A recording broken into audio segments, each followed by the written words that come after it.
નવરાત્રિ પર્વમાં ગરબાનું વિશેષ મહત્ત્વ હોય છે। માટીના ગરબા બજારમાં મળી રહે છે, પરંતુ નવરાત્રિના કેટલાક મહિના અગાઉ ગરબા બનાવવાનું શરૂ થઈ જાય છે।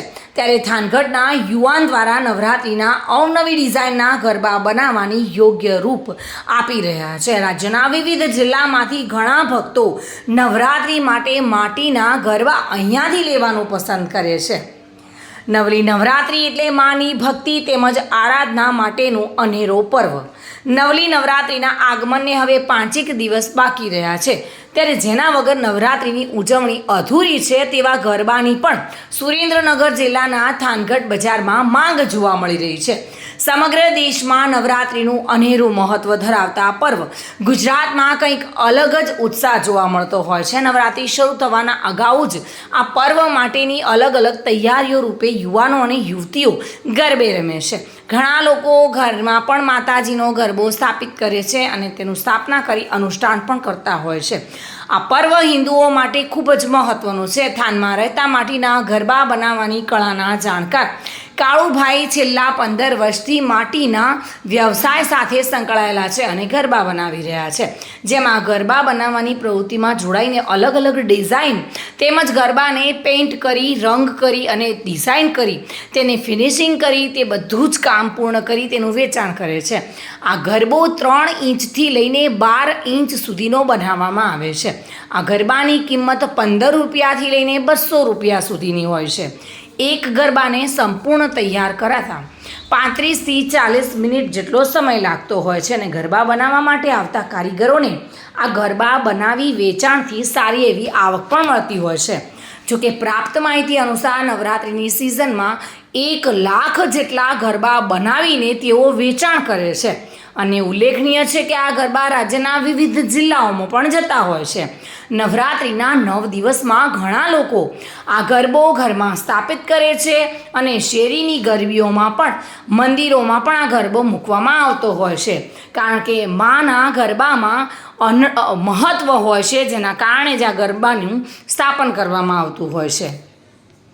હું સુરેન્દ્રનગર જિલ્લાના થાનગઢ ગામે રહું છું અને થાનગઢ ગામે અર્જુન સિરામિકમાં હું અને અમારા હિતેશભાઈ મોકાશાળ છેલ્લા 15 વર્ષથી ગરબાનો વ્યવસાય કરીએ છીએ અને અમારી પાસે જે અત્યારે ગરબા છે, અને જોકે ટૂંક જ સમયમાં આપણા માતાજીના નવલા નોરતા આવી રહ્યા છે, ત્યારે અમારી પાસે 1 થી 7 નંબરના ગરબા છે અને એમાં અમે ગરબામાં જોવી તો અત્યારે અમારી પાસે 20 રૂપિયાથી માંડીને 200 રૂપિયા સુધીની નવી અવનવી વેરાયટીઓ છે અને જેમાં અમે જેમ કે ટીકી છે, વિવિધ આભૂષણો છે, ઝાલર છે, શણગાર છે, એ બધું અમે કમ્પ્લીટ કરીને અને ગરબાની શોભા વધારી છે અને અમારી પાસે અત્યારે જોવી તો 10 થી 12 જણાનો પૂરતો સ્ટાફ છે અને અમે પણ પરિવારની જેમ જ કામ કરીએ છીએ અને અમારા ગરબા ગુજરાત ઉપરાંત જોવી તો અત્યારે રાજકોટ, પોરબંદર, સુરત, જુનાગઢ બધી જગ્યાએ અમારા ગરબા અત્યારે અમે ગરબા વેચી છીએ।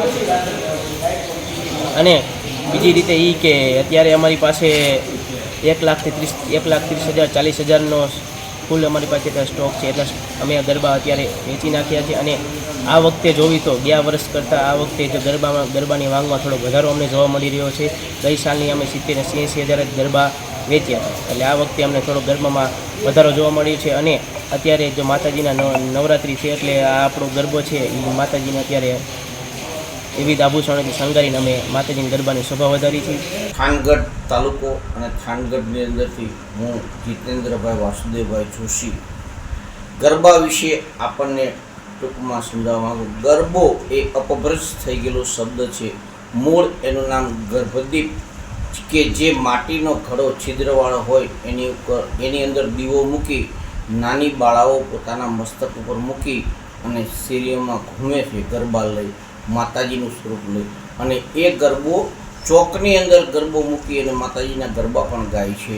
અને આ 9 દિવસ નવરાત્રિની આપણે ઉજવણી કરીએ છીએ અને આ ગરબાનું મહત્ત્વ એટલા માટે છે કે માતાજીએ જ્યારે મહિષાસુર નામના રાક્ષસનો વધ કરી આસુરી શક્તિનો નાશ કરી અને દેવી શક્તિ પ્રજ્વલિત કરી, ત્યારથી પ્રથમમ શૈલપુત્રી, દ્વિતીયમ બ્રહ્મચારિણી, તૃતીયમ ચંદ્રઘંટેતિ, કુષ્માંડેતિ ચતુર્કમ, પંચમમ સ્કંદમાતેતિ, ષષ્ઠમ કાત્યાયની, સપ્તમ કાલરાત્રિ ચ મહાગૌરીતિ ચાષ્ટમમ, નવમમ સિદ્ધિદાત્રી ચંડવજો ગામ પ્રતિદા. આ રીતે માતાજીએ 9 દિવસનું અલગ અલગ રૂપ ધારણ કરી અનેક રાક્ષસોનો સંહાર કરી આસુરી શક્તિનો નાશ કરી દેવી શક્તિ પ્રજ્વલિત કરી.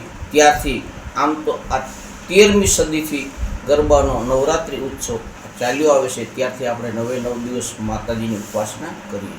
જયેશ મોરી સાથે bureau report, today Gujarati news.